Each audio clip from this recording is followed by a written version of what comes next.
Magandang umaga po sa ating lahat. Narito po tayo muli sa ating Grab Food for the Soul, our daily dose for the nourishment of our soul. Ang sabi nga po ay umpisahan natin ang umagang ito sa isang pagbubulay-bulay ng kaniyang mga salita upang tayo po ay makalakad sa isang mapayapang pamumuhay. Ang teksto na ating pong pagbabatayan sa umagang ito ay makikita po natin sa aklat po ni San Lucas, Kabanatang 18, talatang 9 hanggang sa mga sumusunod, at ganito po ang ating mababasa. Sinabi rin niya ang talinhagang ito sa mga taong ang tingin sa sarili matuwid at humahamak naman sa iba. May dalawang lalaking pumanhik sa templo upang manalangin. Ang isa'y pariseyo at ang isa na may publikano. Tumindig ang pariseyo at pabulong na nanalangin ng ganito: O Diyos, nagpapasalamat ako sa iyo pagkat hindi ako katulad ng iba, mga magnanakaw, mga magdaraya, mga mangangalunya, o kaya'y katulad ng publikanong ito. Makalawa akong nag-aayuno sa loob ng 1 linggo. Nagbibigay ako ng 10 ng lahat kong kinikita. Samantalang ang publikano'y nakatayo sa malayo, hindi man lamang makatingin sa langit, kung hindi dinadagukan ang kanyang dibdib at sinasabi, O Diyos, mahabag po kayo sa akin na isang makasalanan. Sinasabi ko sa inyo, ang lalaking ito'y umuwing kinalulugdan ng Diyos, ngunit hindi ang isa, sapagkat ang sinumang nagpapakataas ay ibababa at ang nagpapakababa ay itataas. Dinadala ng ilang tao kay Jesus pati ang kanilang mga sanggol upang hilinging ipatong sa mga ito ang kaniyang kamay. Nang makita ito ng mga alagad, pinagsabihan nila ang mga tao. Ngunit tinawag ni Jesus ang mga alagad at sinabihan, Hayaan ninyong lumapit sa akin ang mga bata. Huwag ninyo silang pagbawalan, sapagkat sa mga katulad nila naghahari ang Diyos. Ito ang tandaan ninyo. Ang sino mang hindi tumulad sa isang maliit na bata, sa pagtanggap sa paghahari ng Diyos ay hindi mapapabilang sa mga taong pinaghaharian niya. Ang Diyos ang mapagpala sa pagkakabasa at pagkakarinig ng kaniyang banal na salita. So umagang ito'y mag-aaral po tayo na susi sa pagpapakumbaba. Susi sa pagpapakumbaba. Ang pariseyo ay nag-aakala na siya ay walang kasalanan. Ang ganitong uri ng mga tao ay nag-iisip na sila ay matuwid dahil sa sarili nilang mga pagsisikap. Wala po silang kamalayan sa kanilang makasalanang kalikasan, sa sarili nilang kawalang halaga at sa kanilang patuloy na pangangailangang para sa tulong o kaya habag at biyaya ng Diyos. Dahil nga po sa kanilang hindi pangkaraniwang gawa ng kabanalan at panlabas na kabutihan, ay inaakala po nila na hindi nila kailangan ang biyaya ng Diyos.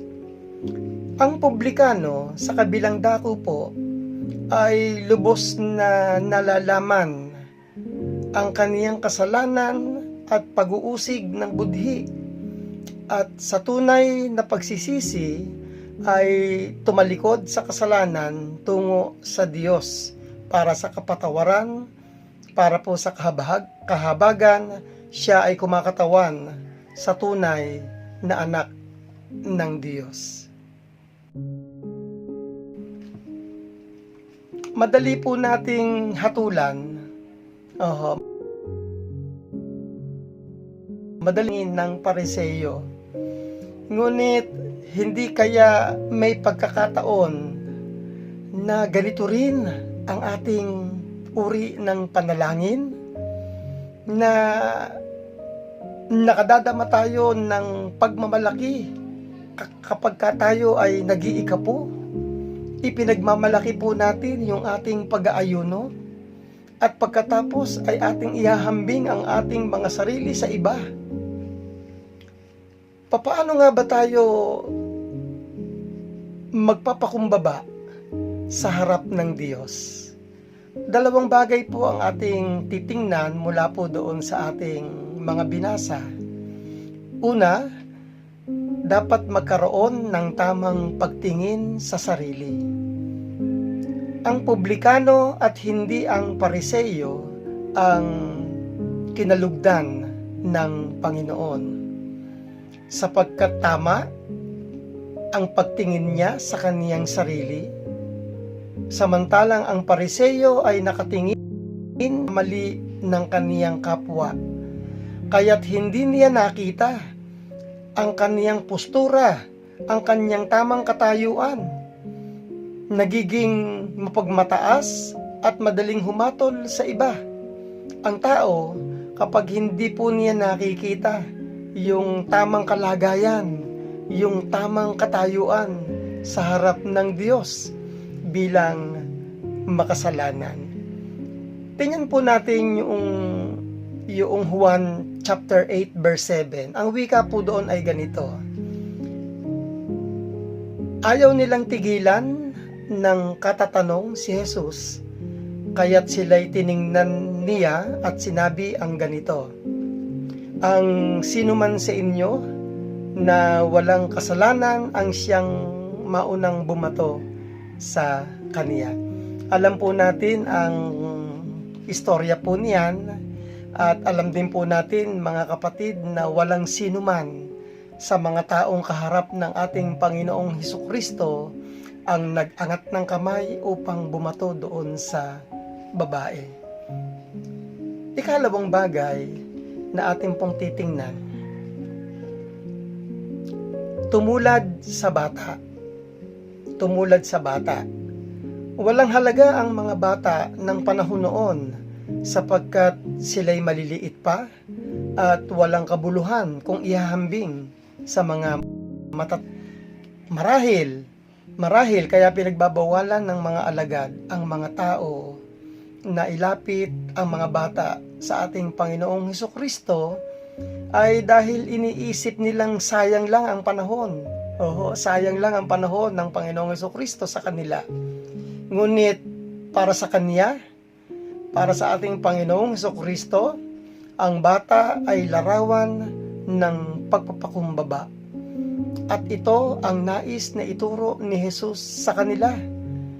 Ang mga bata ay itinuturing na mahihina at walang alam, kaya't ang kanilang pag-asa'y nasa Panginoon lamang.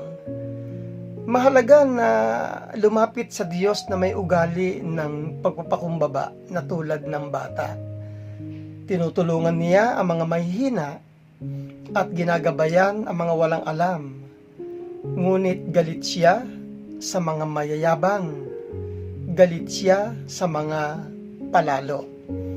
Yan po ay mababasa po natin sa Santiago, Kabanatang 4, Talatang 6. Kapatid, sa umagang ito ay hinahamon po tayo ng ating aralin. Ano nga ba ang maipagmamalaki po natin sa harap ng Diyos? Paano ba natin naranasan ang kaniyang pagpapatawad at biyaya? Tayo po ay saglit na manalangin. Aming Diyos, aming Ama, nagpupuri po kami sa iyo at nagpapasalamat sa umagang ito, sa buhay at lakas na inyo pong ipinagkaloob sa amin. Salamat din, dakilang Diyos, sa iyong mga paalaala sa amin na minsan pa ay pinalalaanan kami kung ano po ang aming mga dapat isipin, ikilos at sabihin sa aming mga nakakasama sa aming mga hanap buhay. Dalangin po din namin sa iyo, dakilang Diyos, ang maghapon na ito na amin pong lalakaran. Pagpalain po ninyo kami, Panginoon, ang aming mga bata, ang aming mga mag-aaral, ay inyo po silang gabayan. Gayon din po ang aking mga kapatid na maghahanap buhay, tutungo sa kanilang mga hanap buhay, maging ang mga negosyo na inyo pong pinagkatiwala sa kanila, na lagi po ninyo itong pagpapalain at pagtatagumpayin, ibigay ang maraming kliyente para po sa kanilang mga hanap buhay. Salamat po ng maraming at ito po ang aming dalangin, alang-alang sa tanging pangalan ni Jesus. Amen. Purihin po natin ang Panginoon. Salamat po sa inyo pong pagsama sa ating pong pagbubulay-bulay sa kaniyang mga banal na salita. Ilang paalaala po sa atin na be Christ-like in our workplace today. To God be the glory.